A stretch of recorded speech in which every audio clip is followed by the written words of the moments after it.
government representatives, special guests and people of Mboro. Thank you very much for allowing myself and my leadership team to be part of this very special ceremony here today. Muni donc assalamu alaikum di nuyu donc maire Mboro di nuyu sous-préfet di nuyu chef de service bi nek nit ñi nga xam dañ leen invité té ñi ñëw téwé ki bi ak lepp ñi yoré affaireu inokor. This ceremony demonstrates the strong will of GCO to share the benefits of our mining activities with our host communities. Muni cérémonie bi ñi téwé tay ñi ngi wone yéene yu mag yu GCO am jëmale ko ci nit ñi. Markets are a very special place. They're a place to meet, they're a place of opportunity, of hope and to exchange ideas. Muni marché ñepp xam na place lo xamni ñepp fay faral di dajé di fa soppé xalaat mais également place la bo xamni ku fay dem da ngay am yaakaar. GCO continues to invest daily to help improve the living conditions of local people. It is important for our leadership team to be here, to be part of this day, and we thank everyone for allowing us to be part of what we believe is a very historic event for Mboro. Donc muni lolu lo xam ba bi mi ñew tay ji mu and ak mom mu jog and ak donc leadership team moy manam directeur GCO yépp and ak ñom tay ji pour ñu ñew bokk ak yeen fété bis bi parce que xam na ni marché lu am solo la GCO dina continuer investir ci lepp lo xam ni day tax doomu adana yi di soxal sen doom sen dundu bis bu nek. Our vision is to always remain a corporate citizen listening to and helping local people to enable us to engage in the management of their concerns and their human and social economic development activities. Muni ñun nak suñu gis-gis ci suñu digënté ak nit ñi moy toujours di leen déglu di leen laaj pour xam lan moy sen tawat sen yéene sen bëgg-bëgg bu ko défé ñu bolé ko ci suñu programme yi nga xamni dañuy koy def muy programme social bi nga xamni mom lañuy mo tax tay ñu tabax marché bi. GCO, as part of the implementation of its mining social program, has today invested in Darul Khoudoss, Mewan, Mehe and Mboro in the areas of health and sanitation, drinking water for the villages around Diogo, education with the construction of school infrastructure, social economic development with the construction of commercial community infrastructures such as GIE of local populations, of mutual community services and the creation of income generating activities. Waaw muni donc xam ngeen GCO dafa am lu ñu tuddee programme social minier maanaam loo xam ni xaalis la ba da koy génne ci alal ji nga xam moom yor na ko teg ko boor jëmale ko ci population yi li nga xam ni état bi moo ko waroon def te loo xam jotul foofu GCO ñëw jàppale ko foofu mooy programme social minier donc marché bi ñuy tabax tey ci budget boobu lañ ko génnee mais ci biir budget boobu aussi GCO def na ay réalisation yu bari ci commune yu demee ni commune Mboro commune Darou Khoudoss commune Taïba Ndiaye commune Mewane ak Mekhe te ci biir réalisation yi ñuy def ci programme boobu école yi bokk nañ dégg ngeen tabax nañ école un peu partout ci biir Diogo gi biir Darou Khoudoss mais ci santé bi aussi joxe nañ ay ambulance 3 ambulances je crois bu ma jumul ci poste Taïba Ndiaye poste Fass Boy poste santé de Fass Boy ak bu Mboro du marché ak bu Diogo voilà mais également tabax nañu ay marché un peu partout tabax nañ marché Tivaouane tabax nañ marché Ndoukoura ba tey ñoo ngi tabax fii marché donc yooyu yëpp pour wax leen rek ñoo ngi déglu population yi di xool li nga xam ni mooy seen tawat ak seen i bëgg-bëgg ñuy xool nan la ñu mën a amee solution ci ak yu leen mën a jàppale pour que seen dund gën a mën a oyof. am na ay GIE aussi yu ñu formé yoo xam ni parce que tabax marché baax na tabax école baax na mais nag fexe ba nit ñi nga organiser leen ñu mën a dem dañ naan nappkat ñaan di mayee jën li gën a wóor mooy nga jàng napp donc moo tax ñu leen formé ay GIE yoo xam ni ñoo ay nit dañ ciy nekk ñu formé leen ci ay wàllu liggéey bu ko defee bu ëllëgee ñu mën a ñëw liggéey am na sax yu ñu formé yoo xam ne ñoo ngi déjà GCO ñoo ngi toll ci lim fukk ak benn boo xam ne ñoo ngi liggéey ay GCO dañuy am seen GIE ñëw ñu jox leen ay contrat de prestation de service là-bas te ñoo ñëpp ci population locale yi lañu jógee. Among these commercial community infrastructures, we can count now the market of Mboro, which we're inaugurating today. GCO has invested $56.6 million for the realisation of this market, which provides 29 canteens and 50 stalls for the women selling fish. waaw mu ni donc ci réalisation sociale yi tey jii li ñu tax a jóg moo doon donc marché Mboro bi xam ngeen ni marché Mboro bi li ci def ci xaalis mi ngi toll ci juróom fukki millions ak juróom-benn yu xaj voilà 56,5 millions. waaw marché bi amagul na fanweer yu manqué benn cantine am na juróom fukki étal yoo xam moom la jigéen ñi di jaayee jën ak yeneen kii yu nekk ci biir. We are proud of this achievement today and want you to be proud of this new market. mu ni kontaan nañu ci loolu ci marché bi ñun suñu côté te vraiment fierté la ci ñun ci marché boobu. We look forward to joining you here in the future. Once again, thank you and make good use of these new facilities. mu ni donc tey jii ñoo ngi fi teew di marché mais li nga am yaakaar ni également ci li ci kanamee dañ fi teewate ay yoon di tijjiwaat yenn projet mi ngi leen di remercier bu baax. Le secrétaire général national de l'INACOA Modou Diop est dans l'assistance. Le secrétaire général de l'INACOA de Dakar Dardou Thiam est là. Monsieur Adama Niang, le vice-président de l'INACOA régional de Thiès est là. Le secrétaire général Amadou Thiam aussi est dans l'assistance. Le président départemental de l'INACOA de Tiawan est là, M. Modou Ndiaye et sa délégation. Le président de la section de l'INACOA de Sangalkam, Awadem. Le président de la section de l'INACOA de Noto Goudiama, M. Mohamed Dieye est là et son secrétaire général Matarsi. Les représentants de l'INACOA de Daro Khoudoss, Mboro-sur-Mer et Diogo sont aussi là. Il y a aussi le président des pêcheurs, Khounagnan, il est dans l'assistance. Il y a aussi le chef de centre vétérinaire de Tiawan, elle est là dans l'assistance. Mesdames et messieurs, honorables invités, permettez-nous de vous exprimer toute notre gratitude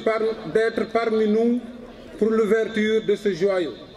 Ceci grâce à la collaboration de la mairie de Mboro et la GCO dans le cadre de la RSE.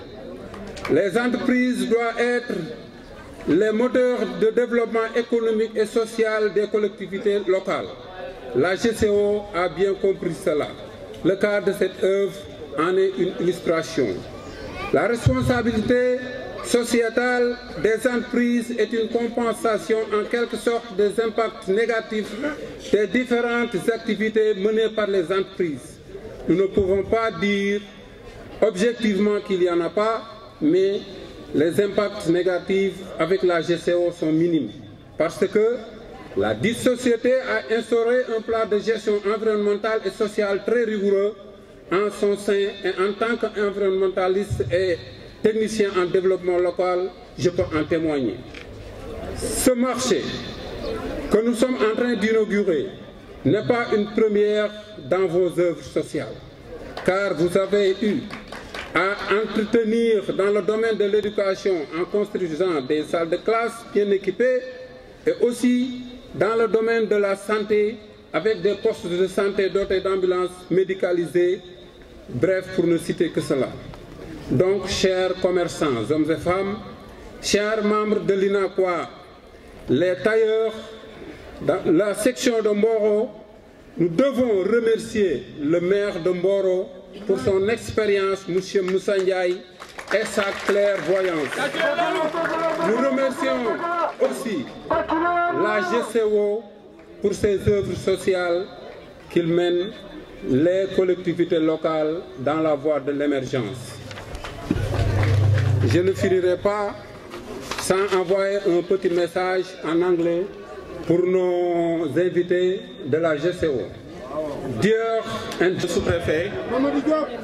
monsieur le maire de la commune de Mboro, monsieur le directeur général de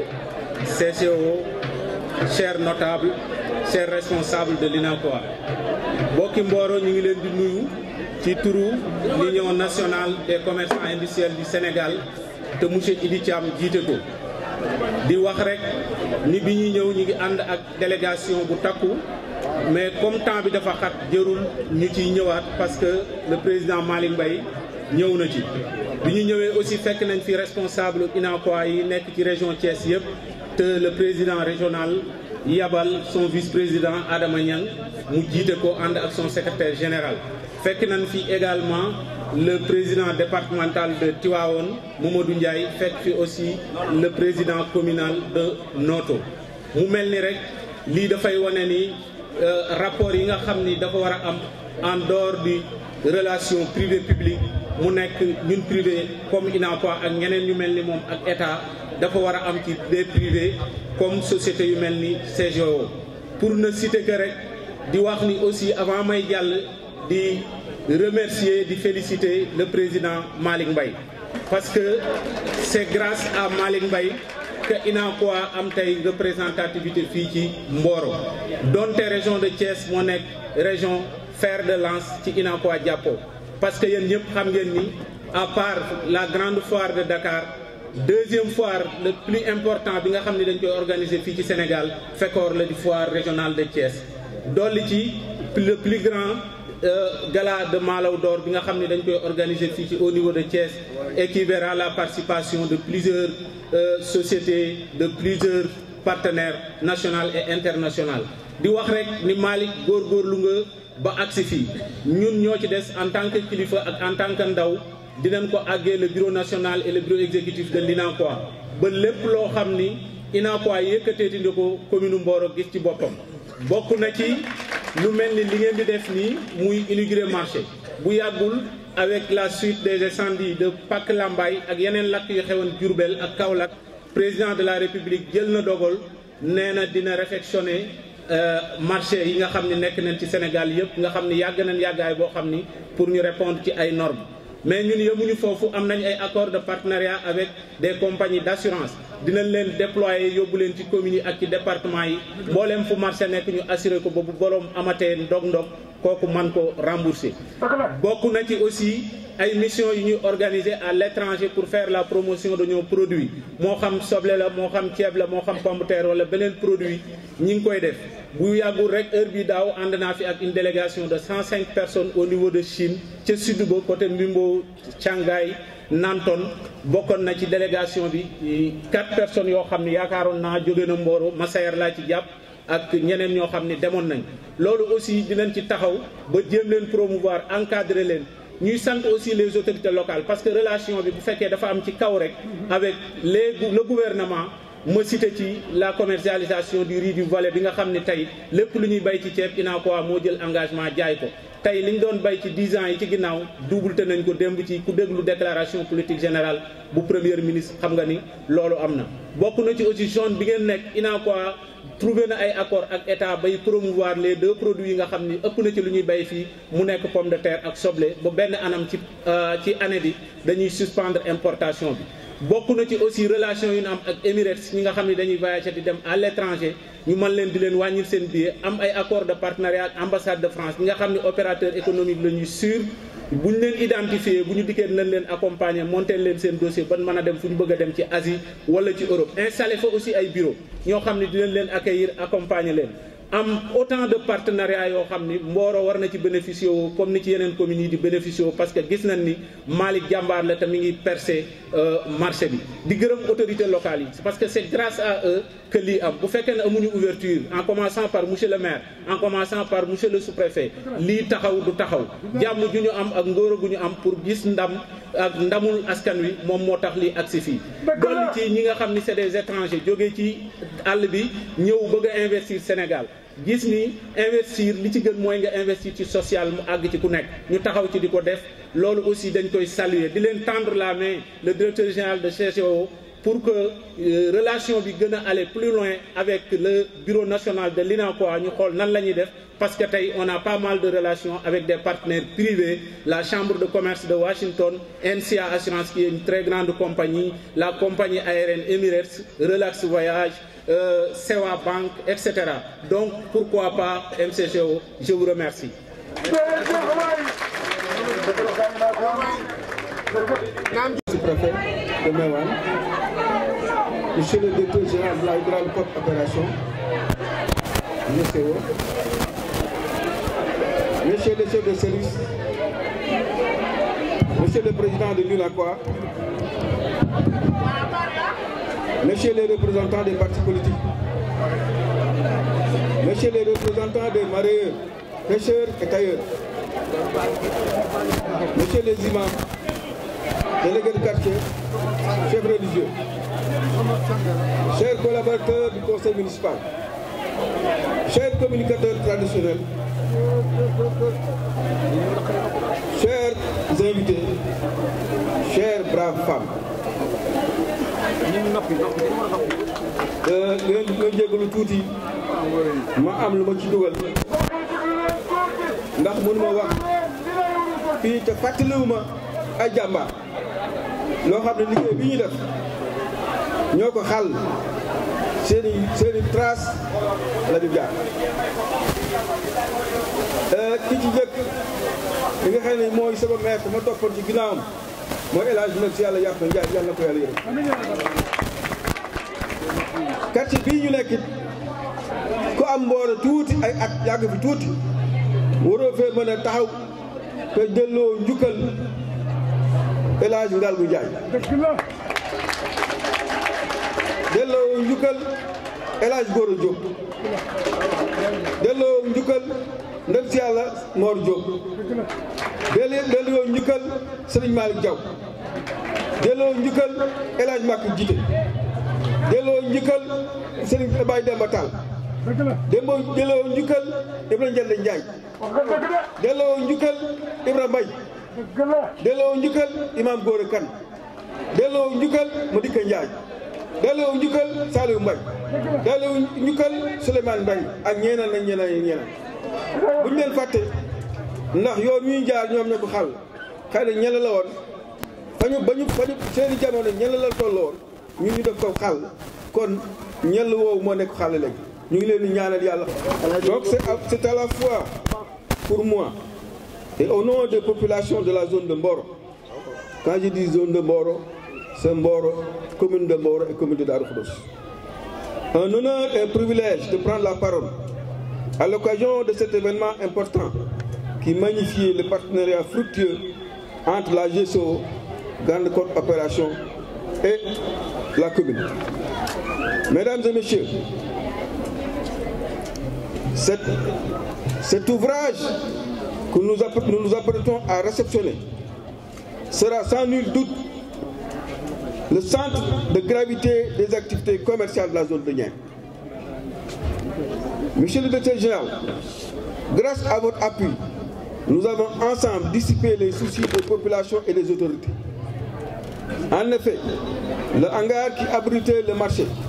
était dans un état de délabrement tel que les vendeuses avaient fini par déserter et occuper la voie publique. C'est pour cette raison que nous n'avons pas hésité de saisir cette opportunité qui nous a été offerte dans le cadre de la RSE pour concevoir avec vous ce précieux outil. Nous vous en remercions sincèrement.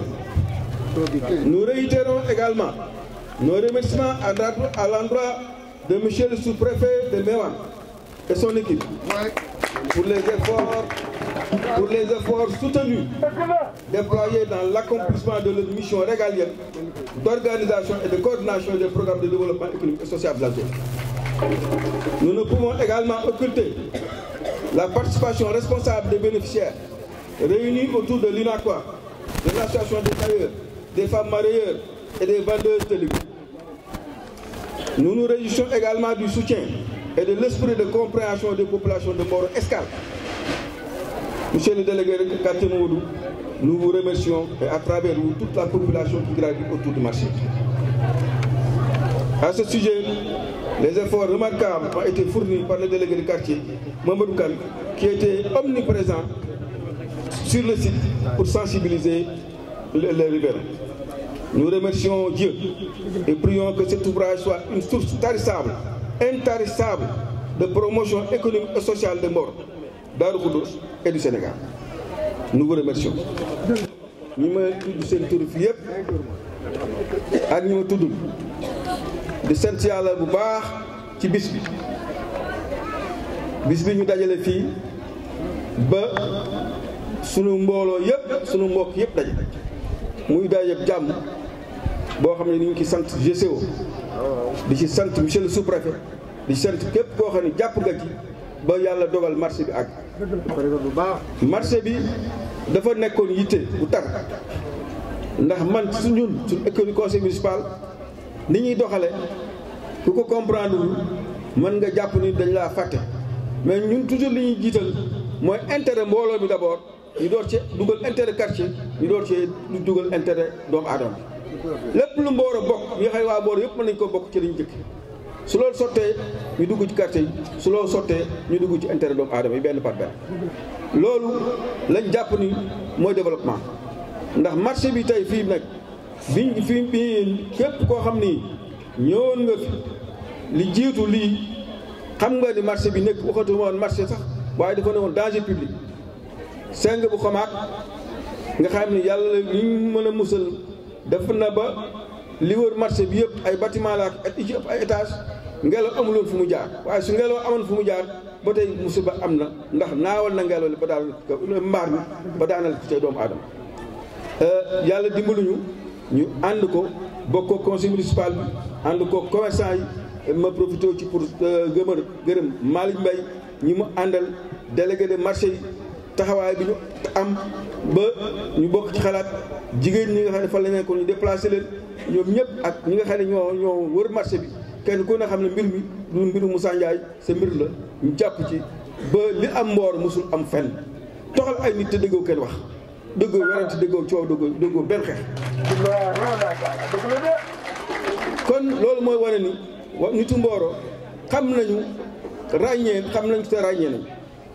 ñu xam lañu ràññee li baax ak li bon soo leen indee la lu arrangé wul mën nañoo wax waaye lii wër na ne ni mbir intérêt ñëpp la ci la ñëpp jàpp ba tàmbalee nañ ko ci bismillah rahmaan rahim fas yéene ko joxe ci alhamdulilah rabbil alamin bi ci des mooy mënuñu wax fii ci quartier bi te tudd ñu fi jàmbaar yi nga xam ne moom laa tuddoon léegi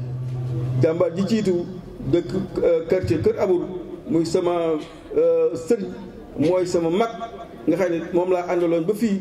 na sët bi ñoo ko àndee mooy nem si yàlla yaat na Njaay mun ma ko bañ a tudd nañ ko ñaanal mag ñi nga xam ne lim naa leen fii léegi ñu nekk Mboro Escale ñoo xàllal lépp luy commerce fii ci dëkk bi lépp luy activité développement fii moo doon noyau bi man dañ ma daan yónni ay ngeer ak i darkase la daan traversé ak i diggoon ba ñëw ci marché xur bii kon lépp lu fi waay def seenu jiwu la moo law ba egsi fii ñu ngi leen di delloo njukkal di leen ñaan yàlla xare leen àjjana bi ci des ñaan moo des ñaan suñu borom tabaraka wa taala liggéey bii nga xam ne ni tàmbali nañ ko fi yàlla eggale ko muy muurum doomu aadama yëpp te yàlla ci barke lépp fu ñu mën di yemit keneen ku ñëw na nga àggale waaye li nga xam ne moo am solo ñu def ko suñu xel mooy bëgg nañu képp kuy ñëw da ngay sos ci li ñu defal waaye doo ni dañu damay tàmbali loolu nag yàlla mi ngi ci dimbali loolu mën ma daaneel également te santuma imaam yi délégué de quartier yi doomu soxna yi ak képp koo xam ni suñu la gisee suñu la gisul yaa ngi nekk sa rëkk di yéene di yor sa course di ñaan ràññee nañ leen bu baax parce que fee ma nekk lu bari mi expliqué ñaan yooyu yal na ko yàlla lawal ci Mboro tund Mboro Sénégal bi yëpp ba Mboro fii nekk buntu boo xam ni képp ku àddina bi sous région bi képp ku wut xéewal nga ne la barke Mboro ngay jubal tàmbali woon na ko jamono colon yi ndax dama ne nañ góorgóorlu ba bu ñu jëkk ci pax suñu gën nekk ci biti mbay mi nañ ko fonkaat état bi organisation yi fi nekk kuréel yi UNACOIS ñun ñëpp ñu ngi góorgóorlu taxaw pour jumtuwaay yi nga xam ne war na fee am mu am fi ba ku bay la nga ca war a am sa ñàq la mu jar nga am ko kooku incha allah li nga xam ne mooy sunu prochaine étape su fekk fi yàlla bàyyee 2018 2019 mooy fexe ba am centre commercial bu mag a mag a mag centre de regroupage boo xam ne képp ku jënd ci légume ci zone de Niayes ko commencé Kayar ba Lompul Mboro nga ñëw. centre boobu dañu bëgg mu nekk un centre moderne boo xam ne doomu aadama bu mën di doon foo mën di jóge soo duggee ci marché ba doo soxla dem feneen di nga am ay chambre de passage di nga am parking di nga am centre benn case de santé di lépp loo xam ne di nga am restaurant lépp loo soxla soo ñëwee ci centre boobu nga dugg fi gaare sa camion jënd say légumes soo jëmee Mali Guinée Bissau foo mën di jëm nga ñëw ci jàmm delluwaat ci jàmm te doo dérange kenn. loolu ñu koy ñaan projet boobu nag du projet boo xam ne xëy na benn at la waaye dañ ko xalaat tëral ko ci ñaari at ba ñetti at su fekkee yàlla bàyyi nañ fi. kon ñu ngi sant ñëpp di gërëm ñëpp di am mbégte ñëpp